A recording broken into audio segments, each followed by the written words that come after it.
Welcome to my YouTube channel smart learning. ईटा के science के पोर्शन के लिए जो कोर्स हमने स्टार्ट किया हुआ था उसके अंदर हम क्लास 8th की जनरल साइंस को देख रहे थे। यूनिट नंबर 7 तक तो हो चुका है, हम रिवर्स ऑर्डर में आ रहे हैं तो यूनिट नंबर 6 को देखेंगे इस वीडियो के अंदर, chemical reactions and bonding.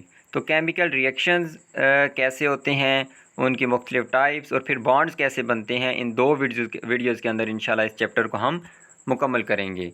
Chemical reactions are occurring all around us and in our body. हमारे इर्द गिर्द और हमारे जिस्म के अंदर भी केमिकल रिएक्शंस हर वक्त हो रहे होते हैं। A plant needs sugar for its growth. पौधों को जो है वो शुगर या ग्लूकोज की ज़रूरत होती है अपनी नशोनुमा के लिए। Plants prepare their sugar from carbon dioxide and water in the presence of sunlight and chlorophyll. तो पौधे जो हैं वो शुगर को बनाते हैं कार्बन डाइऑक्साइड और पानी से, सूरज की रोशनी में और क्लोरोफिल की मौजूदगी में, जिसको हम फोटोसिंथेसिस कहते हैं, जो कि केमिकल रिएक्शन होता है।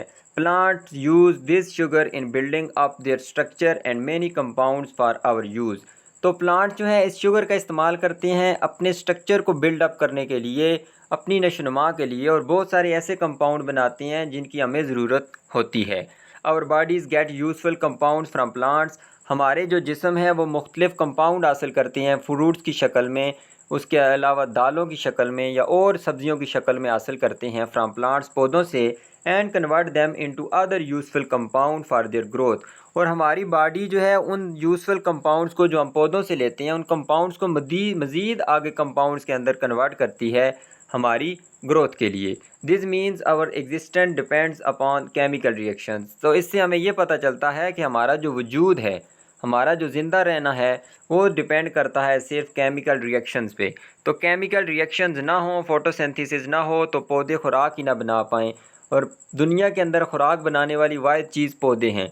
तो अगर खुराक ही ना बन पाए तो दुनिया के अंदर कोई जानदार वह ज़िंदा न रह सके। तो केमिकल रिएक्शंस के ऊपर हमारा वजूद डिपेंड करता है। तो मुख्तलिफ़ किस्म के केमिकल रिएक्शंस को हम देखेंगे। What happens when you light up a match stick. जब आप माचिस की तीली को जलाते हैं तो क्या होता है? It burns and changes into carbon dioxide, water and ash. वो जलती है और कार्बन डाइऑक्साइड में तब्दील हो जाती है, उससे पानी भी बुखारात बन के हवा में चला जाता है और ऐश भी बनती है, जिसको हम राख कहते हैं। जो इसका मटीरियल बच जाता है वो भी इससे हासिल होता है। Conversion of matchstick into carbon dioxide, water and ash is a result of chemical reaction.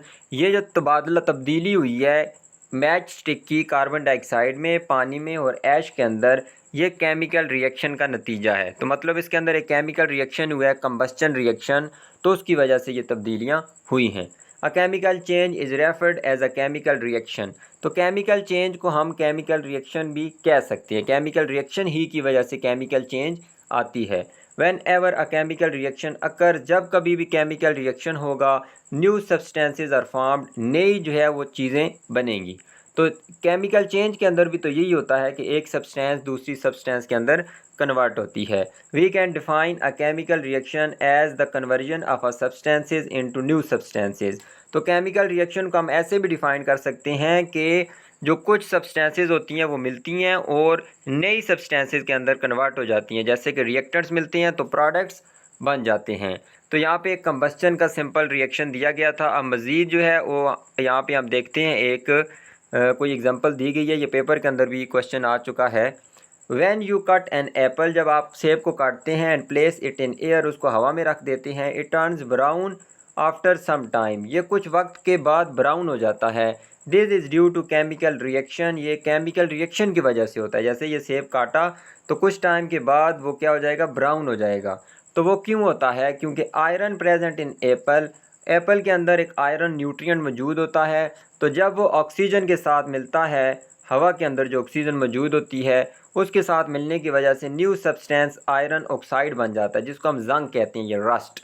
जैसे लोहे के ऊपर जंग लगता है, इसी तरह ये सेब के ऊपर भी आयरन किसके अंदर कन्वर्ट हो गया? आयरन ऑक्साइड के अंदर। तो वो उसका कलर कैसे होता है? Yellow brown. तो ये पेपर के अंदर आया हुआ था कि उसका कलर कैसे होगा? Yellow brown. ये लाइट ग्रीन होता है पहले, Fe+2 इसके ऊपर चार्ज होगा, लेकिन जब इसके साथ ऑक्सीजन मिलेगा तो ये Fe+3 हो जाएगा। तो ये भी आपने पॉइंट याद रखना है। इसका चार्ज जो है ये ऑक्सीडाइज हो जाएगा, तो इसका +3 इसके ऊपर आयन बन जाएगा। तो इसका कलर कैसा होगा, येलो ब्राउन। किसकी वजह से होगा, एक केमिकल रिएक्शन हुआ है, रस्टिंग हुई है।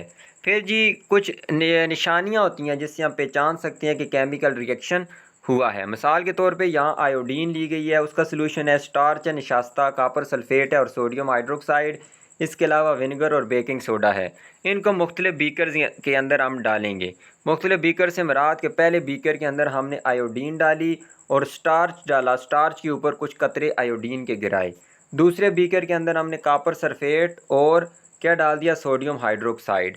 तीसरे बीकर के अंदर हमने क्या डाल दिया, विनेगर और क्या डाल दिया, साथ में बेकिंग सोडा 1 चम्मच डाल दिया। मतलब 3 बीकर्स के अंदर 3 चीज़ें डाल दी, तीनों में कुछ ना कुछ रिएक्शन होगा। तो रिएक्शन को हम पहचानेंगे कैसे कि कोई केमिकल रिएक्शन हुआ है, उसकी कुछ निशानियाँ होती हैं यहाँ पे लिखी हुई हैं, लेकिन देखते हैं इनमें क्या क्या होती हैं। जो 3 हमने बीकर लिए, पहले बीकर में हमने क्या डाला था जी, नीचे निशास्ता था स्टार्च, ऊपर आयोडीन डाला है। तो जब आयोडीन डालेंगे तो उसका कलर पहले ब्राउन था स्टार्च का, किस में कन्वर्ट हो जाएगा, ब्लू के अंदर। तो जब भी किसी केमिकल रिएक्शन के अंदर कलर चेंज होता है तो इससे हमें पता चलता है कि कोई नई चीज़ बनी है, केमिकल रिएक्शन हुआ है। ये पहली निशानी है, कलर का चेंज होना। दूसरे बीकर के अंदर हमने कापर सल्फेट डाला हुआ था, ठीक है, और कापर सल्फेट के साथ सोडियम हाइड्रोक्साइड थी, तो उससे ब्लू प्रेसिपिटेट बनेगा। ये भी आपने वर्ड याद रखना है, जब कापर सल्फेट CuSO4 और सोडियम हाइड्रोक्साइड का रिएक्शन होगा तो एक प्रेसिपिटेट बनेगा। प्रेसिपिटेट लिक्विड के अंदर या सोल्यूशन के अंदर से कोई सॉलिड चीज़ निकल के बॉटम पे बैठ जाती है, ठीक है, वो सॉलिड बन जाता है। तो वो कैसा प्रेसिपिटेट होगा, ब्लू कलर का। तो जब भी प्रेसिपिटेट बनता है तो दूसरी निशानी है कि अगर प्रेसिपिटेट बनेगा तो इसका मतलब है कि कोई ना कोई केमिकल रिएक्शन हुआ है। फिर है जी एफेरविसेंस अकर्ड इन थर्ड बीकर। जो तीसरा बीकर है उसके अंदर एफेरविसेंस होगी। एफेरविसेंस कहते हैं बबल्स बनेंगे छोटे छोटे। This happens when a chemical reaction gives of a gas. इसमें गैस इवॉल्व होगी, गैस खारिज होगी।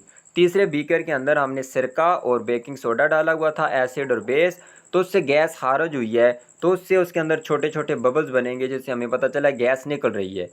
Coldness of a third beaker. जो थर्ड बीकर होगा, मिसाल के तौर पे तीसरा बीकर है, उसका जो बाहर वाला हिस्सा होगा वो ठंडा हो जाएगा। ये इससे हमें पता चला है कि हीट एब्जॉर्ब हुई है।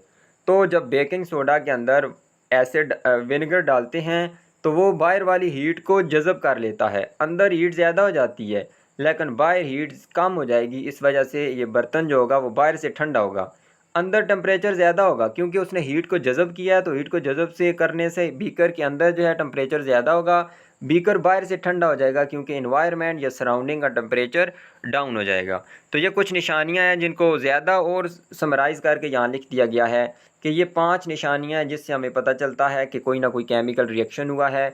अगर जो है कलर चेंज हो जाए उन चीज़ों का, जो आपने रिएक्टेंट्स मिलाए हैं, कलर चेंज हो जाए तो केमिकल रिएक्शन हुआ है। प्रेसिपिटेट बन जाए, कोई सॉलिड बन जाए सोल्यूशन के अंदर से, कोई सॉलिड के पार्टिकल्स बन के नीचे बैठ जाएं तो रिएक्शन हुआ है। कोई गैस इवाल्व हो, खारिज हो, रिएक्शन हुआ है। ऑर्डर चेंज, उसकी बू तब्दील हो जाए। यहाँ पे कोई एग्जांपल ऊपर नहीं थी, लेकिन अगर उसकी बू तब्दील हो जाए, कोई बू आने लग जाए, जैसी भी हो, खुशबू हो या बदबू हो, जो भी हो, तो फिर भी केमिकल रिएक्शन होगा। या टेम्परेचर चेंज हो जाए, या वो टेम्परेचर चेंज 2 तरह से हो सकता है, या तो टेम्परेचर ज़्यादा हो जाए या टेम्परेचर कम हो जाए। ये आगे जाके हम पढ़ेंगे एंडोथर्मिक और एक्सोथर्मिक। तो ये कुछ निशानियाँ हैं, ये पेपर में अभी तक क्वेश्चन आ चुका है। इस तरह की कोई चीज़ें थी, 3 जो दी उसकी आइडेंटिफिकेशन के लिए थी और 1 नहीं थी, तो वो आपने पहचाननी थी, तो इनको आपने याद रखना है। फिर देख लें butter develops unpleasant taste and bad odour. तो यहाँ देखें रिएक्शन हमें पता चलेगा उसकी बदबू आएगी। तो जो मक्खन होता है उसकी जो है ना बुरी बू आती है, सॉरी बुरा जायका आता है और बुरी बू आती है। When placed in open air, जब उसको खुली हवा में रखेंगे फॉर सम डेज, कुछ दिनों के लिए, chemical action of bacteria converts butter fat into butyric acid which has bad taste and bad colour. तो बटर फैट को इसने कन्वर्ट कर दिया बैक्टीरिया ने ब्यूटायरिक एसिड के अंदर, जिसका बुरा जायका और बुरी बू होती है। तो इससे हमें पता चला कोई ना कोई केमिकल रिएक्शन हुआ है। तो बटर को कौन कन्वर्ट करता है, बैक्टीरिया। किसके अंदर कन्वर्ट करता है, ब्यूटायरिक एसिड के अंदर। जायका भी बुरा होता है और बू भी बुरी होती है, और बू भी हमें बताती है, बू जब तब्दील हो इसके अंदर कोई केमिकल रिएक्शन हुआ है। कुछ एग्जांपल देख लेते हैं केमिकल रिएक्शन की। सबसे पहले बर्निंग कॉयल। कोयले को जब जलाएं तो कोयल इस कार्बन, कोयल के अंदर ज़्यादा मिकदार में कार्बन होता है, तो जब इसको जलाते हैं तो उससे सिर्फ कार्बन डाइऑक्साइड बनती है। इसके अलावा मीथेन देखें, मीथेन के अंदर कार्बन भी है, ऑक्सीजन हाइड्रोजन भी है। इसके साथ जब ऑक्सीजन मिलेगी, याद रखना है ऑक्सीजन के बगैर आग नहीं जल सकती, तो ऑक्सीजन मिलेगी तो इससे तो सिर्फ कार्बन डाइऑक्साइड बनेगा। लेकिन अगर मीथेन जिसको हम सुई गैस कहते हैं उसके साथ ऑक्सीजन मिलेगी तो कार्बन डाइऑक्साइड तो बनेगी, साथ में पानी के बखरात भी बनेंगे, वाटर वेपर, जो कि वहीं से बखरात बन के हवा में चले जाएंगे और हीट यहाँ से भी मिलेगी, इधर से भी हीट मिलेगी। तो ये केमिकल रिएक्शन हुआ है, कुछ रिएक्टेंट्स मिले हैं, उनसे नई चीज़ बन गई है। फिर है जी रस्टिंग ऑफ आयरन। अभी हम पढ़ के आ चुके हैं सेब के अंदर आयरन जब ऑक्सीजन के साथ मिलता है पानी की नमी की मौजूदगी में, हवा की जो नमी होती है ना, पानी की नमी नहीं, हवा की नमी, हवा के अंदर जो नमी होती है जब वो लोहे के ऊपर पड़ती रहती है, आयरन के ऊपर पड़ती रहती है ऑक्सीजन की मौजूदगी में, तो उससे आयरन ऑक्साइड बनता है Fe2O3, जो येलो ब्राउन कलर का होता है, जिसको रस्ट भी कहते हैं। फोटोसिंथेसिस अभी पहले हम पढ़ के आ चुके हैं, जिसके अंदर पौधे जो है कार्बन डाइऑक्साइड और पानी को मिलाते हैं और ग्लूकोज बनाते हैं और साथ में ऑक्सीजन भी बनती है। ये होता है सूरज की रोशनी की मौजूदगी में और क्लोरोफिल की मौजूदगी में। ये दो चीज़ें बड़ी इंपॉर्टेंट हैं, रात के वक्त भी नहीं हो सकता, और ऐसे पौधे जिनमें क्लोरोफिल नहीं है उनके अंदर भी ये रिएक्शन नहीं होता। तो कार्बन डाइऑक्साइड और H2O मिला, ग्लूकोज बन गया, C6H12O6, ऑक्सीजन बन गई और एनर्जी यहाँ से रिलीज़ हुई। उसके बाद देख लें तो इनको ये बैलेंस किया गया है 6 के साथ मल्टीप्लाई करके, ताकि सारे एटम्स बैलेंस हो जाएं। आगे जाके हम पढ़ेंगे भी कि बैलेंस इक्वेशन क्या होती है। When a substance reacts with oxygen and release energy, जब कोई सब्सटेंस ऑक्सीजन के साथ मिलती है और एनर्जी रिलीज़ करती है, the reaction is called combustion. तो ऐसे रिएक्शन को कंबस्चन रिएक्शन कहते हैं। If flame is also produce, अगर उसके साथ शोला भी पैदा हो तो उसको कहते हैं बर्निंग। तो ऑक्सीजन के साथ जब भी कोई सब्सटेंस मिलेगी तो एनर्जी खारिज होगी, जैसे कि हीट एनर्जी मिलती है, लाइट एनर्जी मिलती है जब हम कंबस्चन रिएक्शन करते हैं। तो अगर उसके साथ शोला भी निकलेगा तो उसको हम कहेंगे बर्निंग। नेक्स्ट चले जाते हैं जी केमिकल इक्वेशन एंड बैलेंसिंग। तो केमिकल इक्वेशन के अंदर हम देखते हैं जब उसको सिंबॉलिक रिप्रेजेंट करते हैं, सिंबल्स के ज़रिए इस तरह रिप्रेजेंट करते हैं, तो उसको हम कहते हैं केमिकल इक्वेशन। ठीक है, ये यहाँ पे देखें कार्बन और ऑक्सीजन मिले, कार्बन डाइऑक्साइड बना, तो ये एक केमिकल इक्वेशन बन गई। जो मिल रही होती हैं उनको रिएक्टेंट्स कहते हैं, जो बन रही होती हैं उनको हम कहते हैं products. Now simplify the word chemical equation by writing symbols and formula of the reactants and products.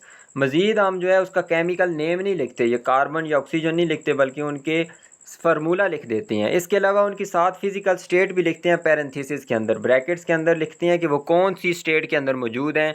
अगर एस लिखा होगा तो इसका मतलब है सॉलिड है, जैसे कार्बन सॉलिड था और ऑक्सीजन गैस थी, तो उससे जो प्रोडक्ट कार्बन डाइऑक्साइड बना वो भी क्या है, गैस है। एल लिक्विड के लिए होता है, जी गैस के लिए, और ए क्यू लिखा होता है एक्वस सोल्यूशन, कि वो चीज़ किसके अंदर मौजूद है, पानी के अंदर हल शुदा है। The symbolic representation of a chemical reaction is called chemical equation. तो केमिकल रिएक्शन को सिंबल्स के ज़रिए जब हम रिप्रेजेंट करते हैं तो उसको हम कहते हैं केमिकल इक्वेशन। मिसाल के तौर पे यहाँ केमिकल इक्वेशन लिखनी थी, जब हम हाइड्रोजन को बर्न करेंगे और पानी पैदा होगा, तो हाइड्रोजन और ऑक्सीजन को मिलाएंगे तो H2O बन जाएगा। तो यहाँ पे इक्वेशन को मैंने बैलेंस किया है। इक्वेशन बैलेंस करना क्या होता है कि जितने एटम्स हाइड्रोजन के इधर हैं इतने इधर हों, जितने ऑक्सीजन के लेफ़्ट साइड पे हैं उतने ही राइट साइड पे हों। तो यहाँ पे देखें दो हाइड्रोजन के थे, इधर भी दो हाइड्रोजन के थे पहले, लेकिन ऑक्सीजन के दो थे इधर, इधर कुछ भी ना हो तो 1 होता है, तो ऑक्सीजन के 1 थे। इस वजह से मैंने क्या किया, इसको 2 से मल्टीप्लाई किया, तो ये तो 2 हो गए, ये भी 2 बराबर, लेकिन 2 मल्टीप्लाई बाई 2 ये 4 हो गए हाइड्रोजन के, तो इधर भी मुझे 2 से मल्टीप्लाई करना पड़ा ताकि ये भी 4 हो जाएं। तो दोनों तरफ पे जितने भी एलिमेंट्स मौजूद हैं उनके एटम्स यहाँ नीचे जो लिखे होंगे वो एटम्स होंगे, कुछ भी ना हो तो 1 होता है, कुछ होगा तो 2 3 लिखा होगा, वो बराबर होने चाहिए। फिर मैग्नीशियम को जब हम ऑक्सीजन के साथ मिलाएंगे तो मैग्नीशियम ऑक्साइड बनेगा। तो यहाँ ऑक्सीजन के 2 थे, इधर 1 था, ठीक है, तो मैंने 2 के साथ इधर मल्टीप्लाई किया, मैग्नीशियम भी 2 हो गया, ऑक्सीजन भी 2 हो गए। अब मैग्नीशियम 2 हैं तो इधर भी 2 करने के लिए मैंने 2 के साथ मल्टीप्लाई कर दिया ताकि ये इक्वेशन बैलेंस हो जाए। फिर जी बैलेंसिंग अ केमिकल इक्वेशन वही आ गया जो अभी मैंने आपको बताया है। During chemical reaction the arrangement of atoms changes during the formation of new bonds between atoms. तो जब हम रिएक्टेंट्स को मिलाते हैं तो उनकी अरेंजमेंट चेंज हो जाती है, क्योंकि नए बॉन्ड्स बनते हैं, नई चीज़ बनती है। The number of atoms remains the same, atoms जो है वो सेम रहते हैं। Count the number of atoms of each type in the following chemical equation. तो इनके एटम्स को काउंट करें। अब देखें कार्बन के साथ कुछ नहीं लिखा हुआ, तो इसकी तरफ रिएक्टेंट्स में कार्बन 1 है, ऑक्सीजन कितनी है, रिएक्टेंट्स में 2। यहाँ पे देखें कार्बन 1 ही है, यहाँ कुछ ना हो तो 1 है, ठीक है। ऑक्सीजन की कितनी है 2। तो जब दोनों की तादाद बराबर हो तो मतलब कि ये इक्वेशन क्या है, बैलेंस्ड है। तो पेपर के अंदर आपको ये नहीं कहा जाएगा कि इसको बैलेंस करें। तो पेपर के अंदर ज़्यादातर यही होगा कि इक्वेशन आपको दी जाएगी और आपसे पूछा जाएगा कि बैलेंस्ड है या नहीं है। तो बस आपने यही देखना है, इस तरफ वाले कार्बन के या ऑक्सीजन के या जो जितने भी एलिमेंट्स हुए, लेफ़्ट साइड पे उसके एटम्स, राइट साइड पे एटम्स के बराबर होने चाहिए। नीचे कुछ एग्जांपल्स को भी हम देखते हैं। Note that the number of each type of atoms in the same on the reactant side and the product side. Number of atoms reactant side पे और प्रोडक्ट साइड पे हर एक एलिमेंट के बराबर होने चाहिए। Such a chemical equation is called balanced chemical equation. ऐसी chemical equation को बैलेंस्ड केमिकल इक्वेशन कहते हैं। Natural gas burns in air to form carbon dioxide and water. जब मीथेन CH4 को ऑक्सीजन के साथ मिलाते हैं तो कार्बन डाइऑक्साइड और वाटर बनता है। जैसे कि यहाँ पे आप देख लें, कार्बन डाइऑक्साइड बनी है और वाटर बना है। अब हम देखते हैं कि ये बैलेंस है या नहीं। तो कार्बन पहले देख लें, कार्बन के इधर 1 एटम है और कोई भी नहीं है, तो इधर हो गया कार्बन 1। इधर देखें कार्बन का 1 ही है, 1 एटम। फिर देख लें हाइड्रोजन के इधर 4 हैं, 4 हो गए। इधर 2 इधर हैं और कोई भी नहीं है, तो मतलब कि 2 हाइड्रोजन के हो गए, 4 हाइड्रोजन के इधर, 2 इधर। अब ये बैलेंस्ड नहीं है। ऑक्सीजन के 2 इधर हैं, इधर भी ऑक्सीजन के 2 और 1 3, सारे जमा करेंगे, इधर 1 है, 2 और 1 3, ये भी बैलेंस्ड नहीं है। तो इनको बैलेंस करना चाहिए। बैलेंस कैसे करेंगे, आप किसी एक को मल्टीप्लाई करेंगे नंबर को। मिसाल के तौर पे इसी को मल्टीप्लाई करते हैं आप 2 के साथ, तो इसके तो 4 हो जाएंगे, जाहिर सी बात है इसके अंदर फिर कोई तब्दीली आएगी। तो जब भी आप मल्टीप्लाई करेंगे तो दूसरे किसी पे असर ज़रूर पड़ेगा। तो बस आप इसको ऐसे नंबर से मल्टीप्लाई आपको करना पड़ेगा जिससे सारे के सारे एलिमेंट्स बराबर हो जाएं। अब यहाँ पे देखें, इसने 2 के साथ इधर मल्टीप्लाई कर दिया है, तो हाइड्रोजन के 2 के साथ मल्टीप्लाई होने से कितने हो गए, 2 2 मरतबा 4, तो इधर भी 4 हैं, इधर भी 4, बराबर हो गए। ऑक्सीजन देख लें तो 2 और 1 मरतबा 2 हो गए, 2 और 2 4 हो गए। तो यहाँ पे तो ऑक्सीजन 2 हैं, तो इधर सिंपल 2 के साथ इसको भी मल्टीप्लाई कर दें तो 2 मल्टीप्लाई बाई 2, यहाँ भी 4 हो गए।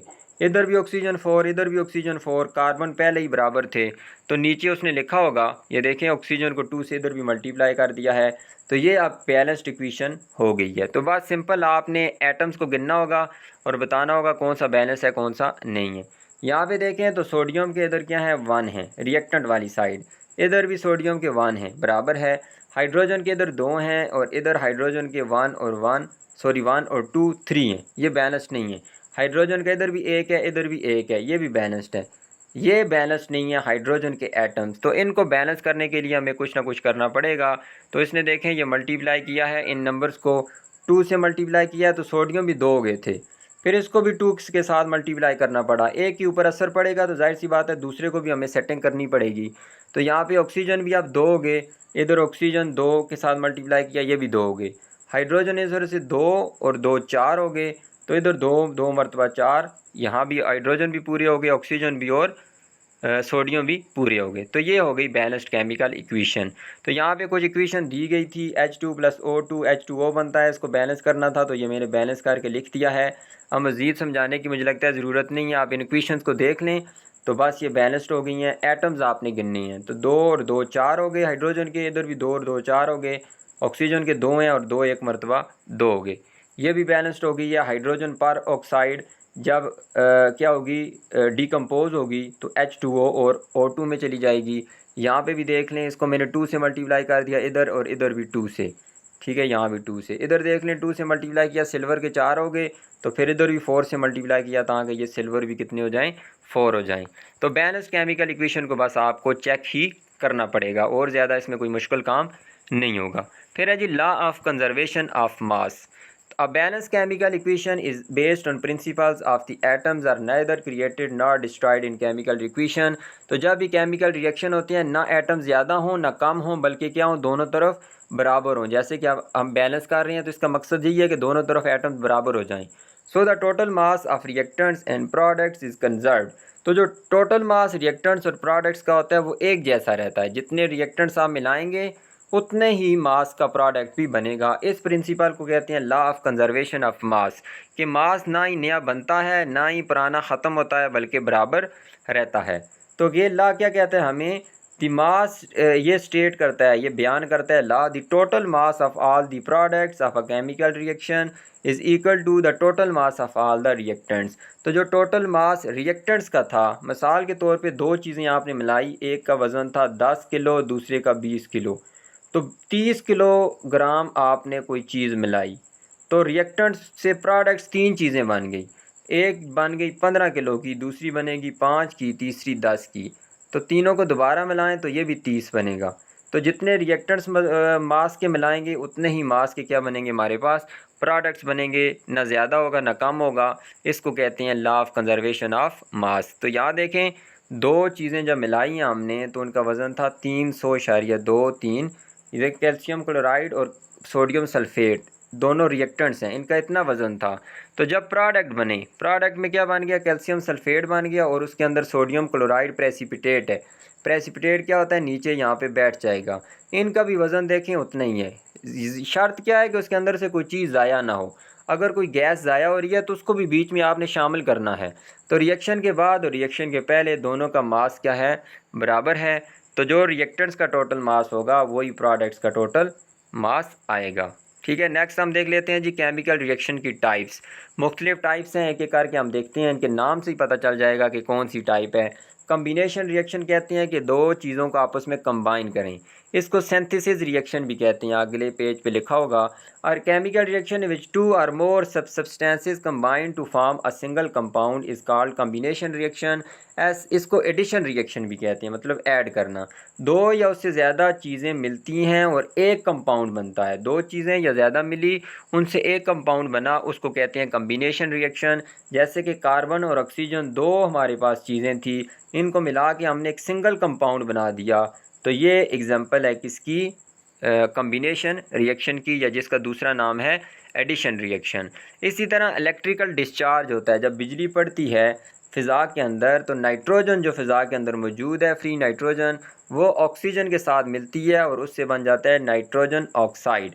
तो ये देखें, दो चीज़ें मिली और दो चीज़ें मिलने से एक कंपाउंड बना सिंगल, तो इसको हम कहेंगे एडिशन रिएक्शन या कम्बिनेशन रिएक्शन। तो ये रिएक्शन एंडोथर्मिक रिएक्शन होता है, इसके अंदर हीट एब्जॉर्ब होती है।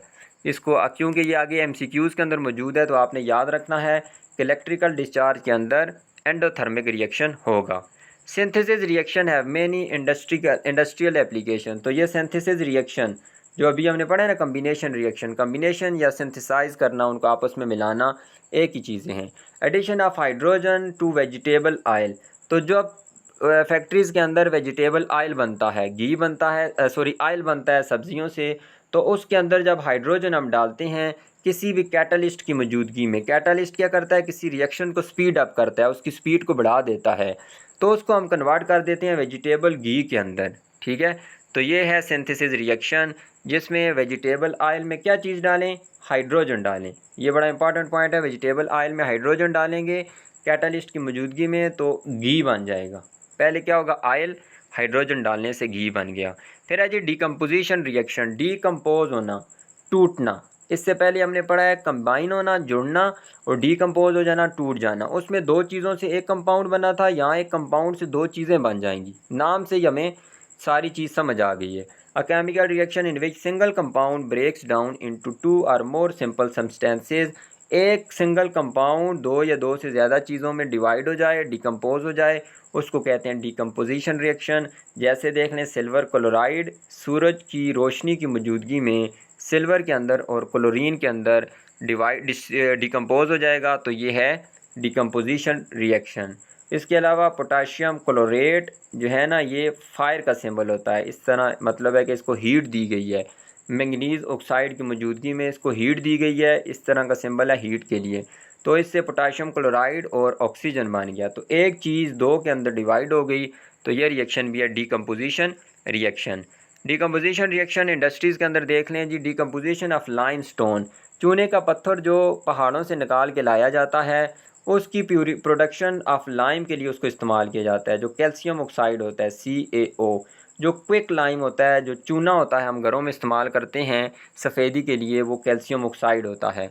लाइमस्टोन पहाड़ों से निकाला जाता है, उसको हीट अप किया जाता है, मतलब कि कैल्शियम कार्बोनेट को हीट जब देते हैं तो ये हीट को जज़ब करता है और उससे कैल्शियम ऑक्साइड बन जाता है और साथ में कार्बन डाइऑक्साइड खारिज होती है। कैल्शियम ऑक्साइड जो हमारे घरों में आता है ना, दुकानों से लेके आते हैं, उसके अंदर बहुत ज़्यादा हीट होती है। जब उसको हम पानी में डालते हैं तो आप देखते हैं वो सारी हीट बाहर आती है, वो हरारत फेंकता है, बाहर गर्म हो जाता है। क्यों? क्योंकि उसके अंदर यहाँ से हीट स्टोर की जाती है। तो ये देख लें, एक चीज़ दो के अंदर डिवाइड हुई, तो ये भी है डिकम्पोजिशन रिएक्शन। कैल्शियम कार्बोनेट भी उसी की मिसाल है।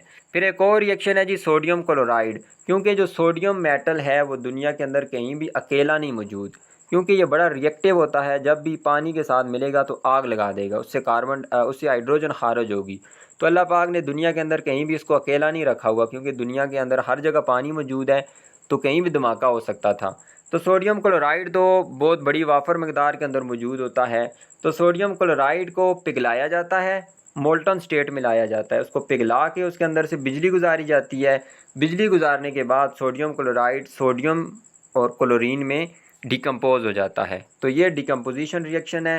सोडियम क्लोराइड सोडियम और क्लोरीन में डिकम्पोज हो गया, इसको बैलेंस किया गया है। 2 सोडियम के एटम इधर हो गए, 2 से मल्टीप्लाई किया, 2 इधर हो गए, 2 क्लोरीन के हो गए, इधर ऑलरेडी 2 क्लोरीन के मौजूद हैं। फिर है जी डिस्प्लेसमेंट रिएक्शन। डिस्प्लेस मतलब कि प्लेस बदल लेना, अपनी जगह छोड़ देना।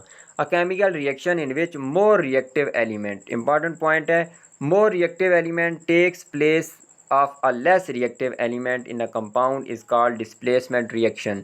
तो जो ज़्यादा रिएक्टिव एलिमेंट होते हैं वो कम रिएक्टिव एलिमेंट की जगह ले लेते हैं, तो इस रिएक्शन को कहते हैं डिस्प्लेसमेंट रिएक्शन। मिसाल के तौर पे zinc can displace the hydrogen from acids. तो एसिड्स के अंदर जैसे कि सल्फ्यूरिक एसिड की यहाँ नीचे मिसाल हैं, उसके अंदर जिंक क्या होता है, उसकी जगह ले लेता है, क्योंकि जिंक जो है वो हाईली रिएक्टिव जो है वो एलिमेंट है। तो यहाँ जिंक को जब सल्फ्यूरिक एसिड के साथ मिलाएंगे तो जिंक इसकी जगह आ जाएगा, तो वहाँ से H2 निकल जाएगी, H2 गैस खारिज होगी और यहाँ से बन जाएगा जिंक सल्फेट। तो ये देखें, इसकी जगह आया है डिस्प्लेसमेंट, इसने फासला तय किया है, उसको डिस्प्लेस कर दिया है। तो ये रिएक्शन है डिस्प्लेसमेंट रिएक्शन। इसी तरह आयरन ऑक्साइड को जब कार्बन के साथ मिलाएंगे तो क्या होगा, कार्बन इसकी जगह आ जाएगा, कार्बन डाइऑक्साइड बन जाएगा और यहाँ से Fe अलग हो जाएगा। फिर इसको मल्टीप्लाई करके बैलेंस किया गया है, तो 4 इधर एटम हो गए आयरन के, उधर 2 और 2 4 हो गए, 2 2 मरतबा 4, 3 2 मरतबा 6 हो गए ऑक्सीजन के, और इधर देखें 2 3 मरतबा 6 हो गए कार्बन के, 3 1 मरतबा 3 और इधर भी 3। तो हर इक्वेशन को बैलेंस करना इंतहाई ज़रूरी है। तो इधर डिस्प्लेसमेंट था जिसमें एक चीज़ ने दूसरे की जगह ली। अब आ गया डबल डिस्प्लेसमेंट, मतलब एक दूसरे की जगह जाएगी और दूसरा पहली की जगह आ जाएगा। डबल डिस्प्लेसमेंट में यही फ़र्क होता है। Chemical reaction in which 2 atoms are group of atoms exchange places and form new compounds called double displacement reaction, जिसमें 2 एटम्स या एटम्स के ग्रुप आपस में तबादला करते हैं, एक दूसरे की जगह दूसरा पहले की जगह, उसको कहते हैं डबल डिस्प्लेसमेंट रिएक्शन। सबसे आसान मिसाल हमने पिछले चैप्टर में पढ़ा है यूनिट नंबर 7 के अंदर, न्यूट्रलाइजेशन रिएक्शन, जिसमें एक एसिड और बेस मिलती हैं। जैसे कि सबसे सिंपल है हाइड्रोक्लोरिक एसिड और सोडियम हाइड्रो ऑक्साइड। तो ये देखें, H इसकी जगह आ जाता है और सोडियम इसकी जगह चला जाता है, दोनों ने आपस में जगह बदल ली, तो इसको कहते हैं डबल डिस्प्लेसमेंट। सिंगल के अंदर एक बदलता है जगह सिर्फ, डबल में दोनों बदलेंगे और सोडियम क्लोराइड बन गया और H2O बन गया। यहाँ पे देखें, silver nitrate solution is added to sodium chloride. Silver nitrate sodium chloride के साथ जब ऐड होगा तो फिर यहाँ भी डबल डिस्प्लेसमेंट रिएक्शन होगा। कैसे? ये सिल्वर इसकी जगह आएगा, सिल्वर क्लोराइड बन जाएगा, और सोडियम इसकी जगह जाएगा तो सोडियम नाइट्रेट बन जाएगा। तो ये दोनों यहाँ से साल्ट्स बन गए हैं। लास्ट है जी कंबस्शन रिएक्शन। तो कंबस्शन रिएक्शन में क्या है, a chemical reaction between substances and oxygen. किसी भी सब्सटेंस जैसे कि कोयला या मीथेन जब ऑक्सीजन के साथ मिलती है तो कार्बन डाइऑक्साइड बनता है, हीट निकलती है और लाइट मिलती है। उस रिएक्शन को कहते हैं कंबस्शन रिएक्शन, जलने का अमल। Light is emitted in the form of flame. रोशनी शोले की सूरत में खारिज होती है।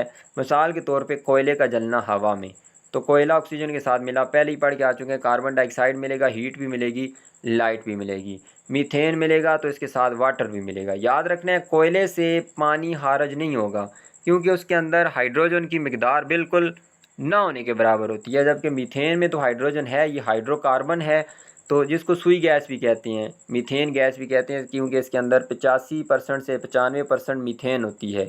तो इससे हमारे पास पानी के बखरात भी बनेंगे, ये गैस की सूरत में होगा। कार्बन डाइऑक्साइड भी गैस की सूरत में।